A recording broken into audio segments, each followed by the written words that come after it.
Hey y'all, Dennis here, Muddy Water Search and Recovery, and I have been asked to cover this case on here again. We have covered it in the past.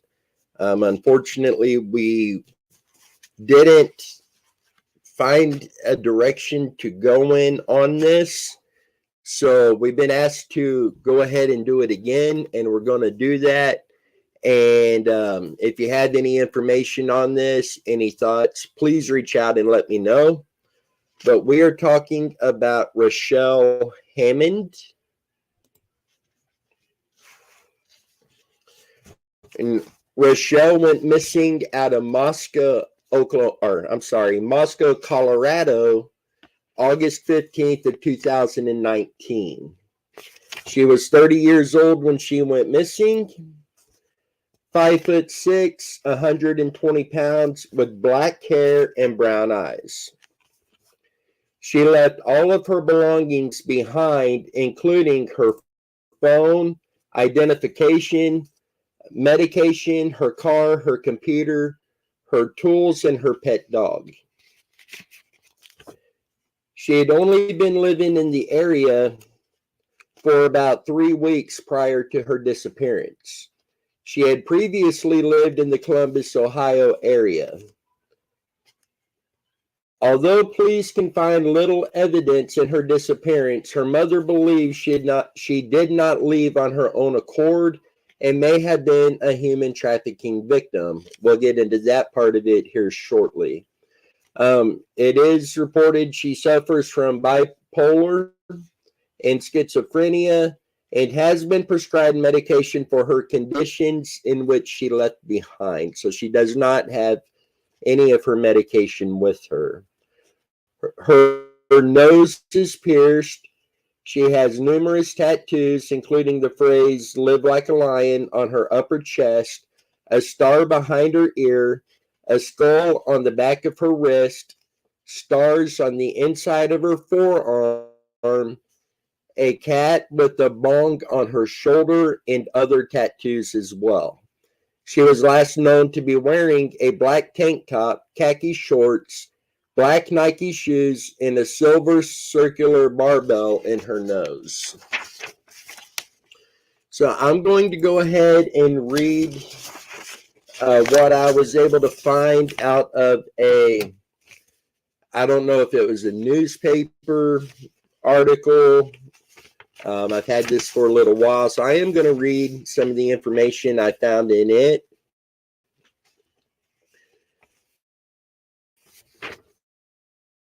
Her mother said that they moved to a rural part of Moscow from Columbus, Ohio in July of 2019. And she went missing August 15th of 2019. She had headed out to run some errands while she was out. Her mother left the home for a walk around 11:30 a.m. I'm sorry, this is going off the last names. So let me start this part over. Headed out to run some errands while Rashell left the home for a walk around 11:30 a.m. Her mother said and had Rashell's cell phone with her. She said, "I come home and there's no Rashell." This struck her as odd. It meant that the 30-year-old left the home with barely anything but the clothes on her back. No phone, no car, no ID, no computer, no medication. She left her dog behind. She works on cars and left her trailer full of tools at home as well. When she called to the records, a few people from the office searched. The following day, they returned with dogs, a helicopter, and SUVs. Hours ticked by into the next day, and then the next. Days turned to weeks, which turned into months. Her mother mother says that they were attached at the hip. A day didn't go by that they did not talk. They had plans to visit the Grand Canyon for Rachel's 31st birthday, and they always went on an adventure that day. Her mother says Rashell wouldn't just not talk to me for over 2 years, which has been longer than that now. That's why she believes that Rashell is being held against her will. I have not spoken to Rashell's mother. I don't know if I ever have. If I have, it's not been recently, so I don't know if her thought process on this part has changed. But she did say, it does say in the article that she suspects that sex trafficking is somehow involved in Hammond's disappearance or Rachel's disappearance. In August of 2019, Alamosa County Deputy Sheriff Rick Martinez took over in October 18th of 2021.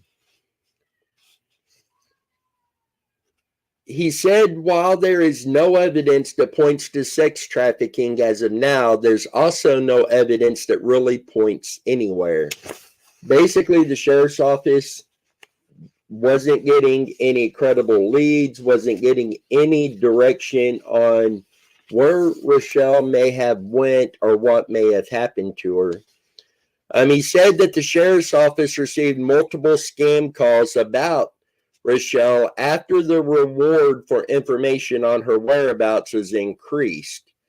Unfortunately, he says that is not unusual, and we have seen that in multiple cases. There are sick people out there that will take advantage of a family hurting, and it's just ridiculous.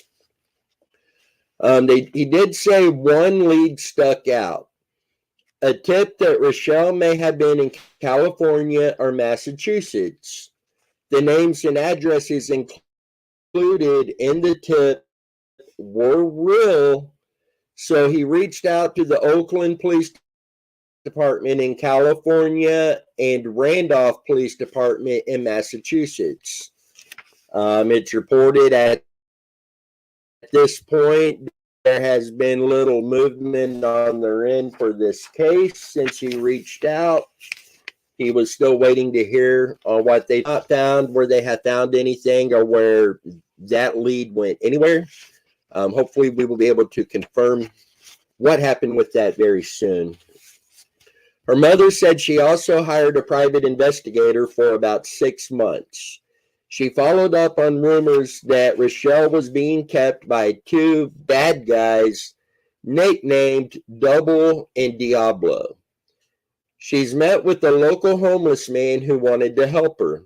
She received text messages from burner phones from a person or people claiming they had seen Rashell in December of 2019 and that she was being sex trafficked in Massachusetts and California.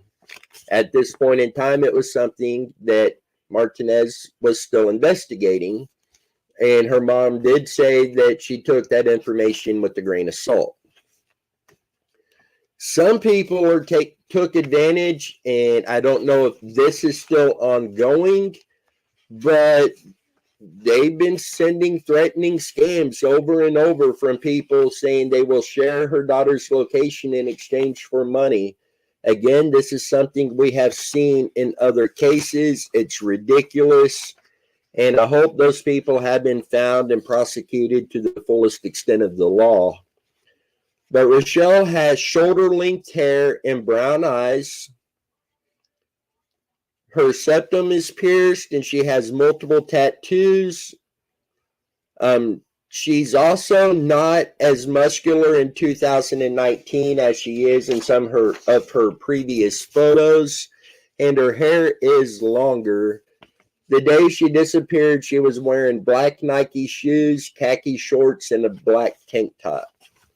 So, guys, again, I haven't looked into this case for quite some time now, and we will be jumping back into this, seeing what we could find.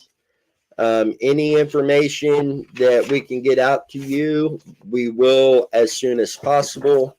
If you have any information on this case, please reach out to us. As always, our email and my phone number is down in the video description. But guys, let's do everything we can to help bring Rashell home.